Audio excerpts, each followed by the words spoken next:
अथ गुरुपरम्परा वन्दना सदाशिवसमारम्भां नन्दिनाथ सुनन्दितां तिरुमूलारसिद्धान्त तेजोरश्मिप्रकाशिताम्।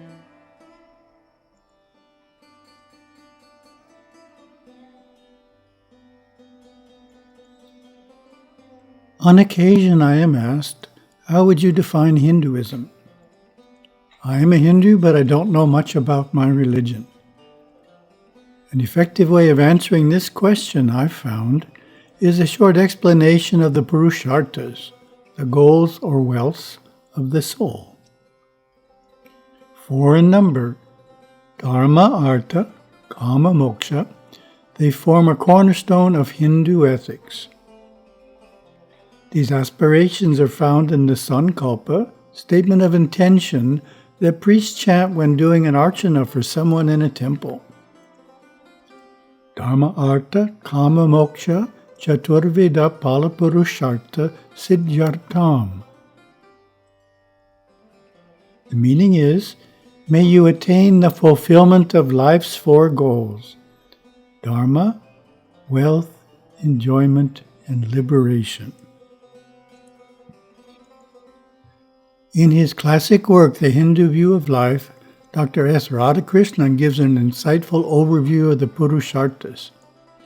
If life is one, then there is one master science of life which recognizes the 4 supreme ends: dharma, or righteousness; artha, or wealth; kama, or artistic and cultural life; and moksha, or spiritual freedom. The Hindu code of practice links up the realm of desires with the perspective of the eternal. It binds together the kingdoms of earth and heaven. Looking in more depth at each of the purusharthas, dharma refers to living a life that is virtuous, fulfilling one's duties to family members, community, and country. Kama is love, such as that experienced in a family between husband, wife, and children. Artha is wealth, money, and the many riches of life that are acquired by the individual or family. Moksha is spiritual attainment, liberation from the cycle of reincarnation. The meaning of the first 3 goals, dharma, artha, and kama, and how to achieve them is self-evident. They are the natural pursuits of a mature, stable family. Not so obvious, however, is the nature of moksha and how to achieve it. To provide clarity, I like to refer to moksha as the destination, and then describe the journey toward it. The Sanskrit name for this journey is adhyatma vikasa, which in English can be rendered as unfoldment of the soul, or higher self. I asked ChatGPT to explain the concept of adhyatma vikasa, and the AI gave this apt answer. Adhyatma vikasa refers to the development and growth of the spiritual self or the inner self. In Hinduism, it is believed that the ultimate goal of life is to achieve spiritual liberation, or moksha, which can be attained through adhyatma vikasa, the process of spiritual evolution. The example I use to illustrate the relationship of adhyatma vikasa to moksha is to visualize a mountain with a winding path leading to the top. At the summit is moksha. The path represents adhyatma vikasa. In each life we are born at the same spot on this path that we reached in our previous birth. The goal in each life is to move forward, not to stand still, and definitely not to slide backwards. We progress on the path through performing spiritual practices, called sadhana. We stand still by living a selfish life and neglecting spiritual practices. We regress by serious adharmic activities such as living a life of theft, depravity, or cruelty. Progress, yes, liberation, not so easy. Hindus in their 60s often ask how they can achieve moksha in this lifetime. Those asking have generally not done much up to this point to advance spiritually and suddenly feel an urgency to make a mad dash for moksha in the remaining years. My counsel focuses on two principles. 1. It takes far more than one lifetime to achieve moksha. 2. The best approach is to move forward as much as you are able without fanatically struggling for the final goal in this life, which is, in most cases, unrealistic. Let's look at the meaning of Adhyatma Vikasa. Adhyatma is derived from two Sanskrit roots, Adi, meaning higher, and Atma, self or soul. Vikasa carries the meaning of development or becoming in the spiritual sense. Other English terms for spiritual are divine or sacred. Thus we could say that Adhyatma Vikasa is a process of becoming more and more aware of the divine or sacred within us and beyond. A few years ago I was impressed by a movie about Te Ata Fisher, a renowned storyteller.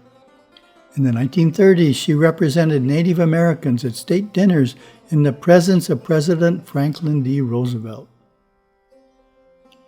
In the movie, she said that standing by a beautiful mountain lake was her cathedral. This inspiring statement about sacredness made me ponder the capacity of human consciousness to reflect, in its most profound moments, on the mystery and divine nature of existence. Adhyatma Vikasa can be described as getting more and more in touch with that sacredness, which is a natural state of our soul, or Atma. In the Hindu view of life, Dr. S. Radhakrishnan stresses that Hinduism is a religion based on experience of the divine, which he refers to as reality. Religion, referring to Hinduism, is not the acceptance of academic abstractions or the celebration of ceremonies, but a kind of life or experience. It is insight into the nature of reality, darshana, or experience of reality, anubhava. This experience is not an emotional thrill or a subjective fantasy, but is the response of the whole personality, the integrated self, to the central reality.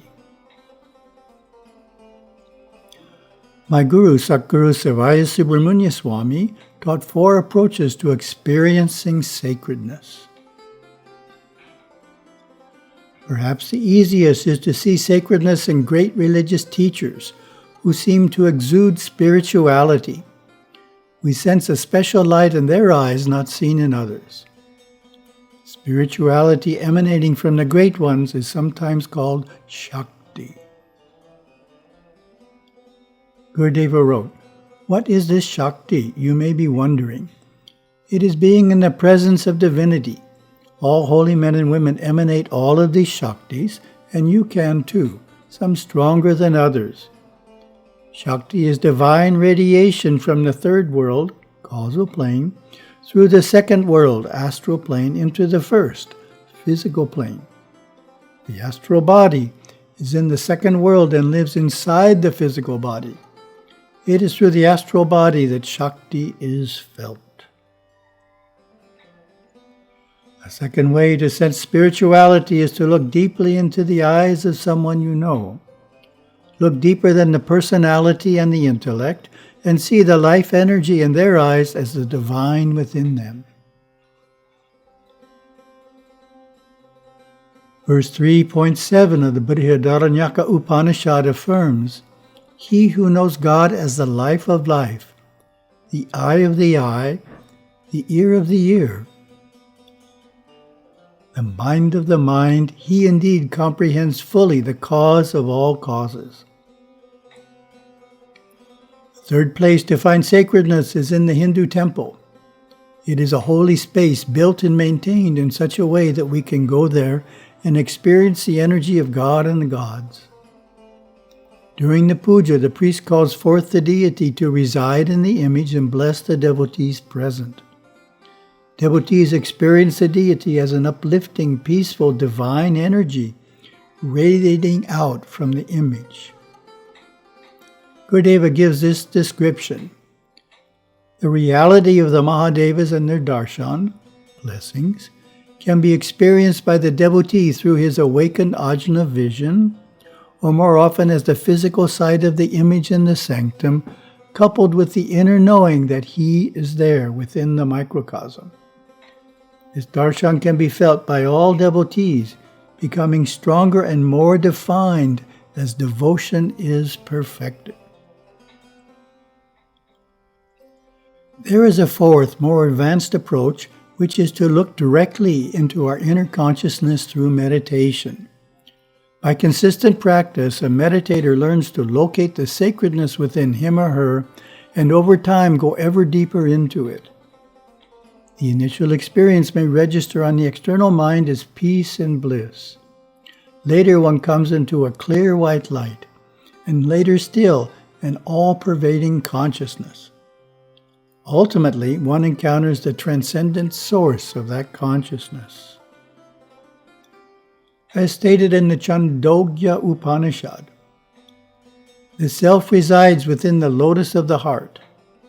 Knowing this, consecrated to the self, the sage enters daily that holy sanctuary. Absorbed in the self, the sage is freed from identity with the body and lives in blissful consciousness. In summary, Hinduism gives us a number of approaches to experiencing the divine. An important part of making progress on the path to moksha is encountering the transcendent on a regular basis. That practice will, over time, naturally deepen the awareness of our own inner sacredness, which is what spiritual unfoldment is all about.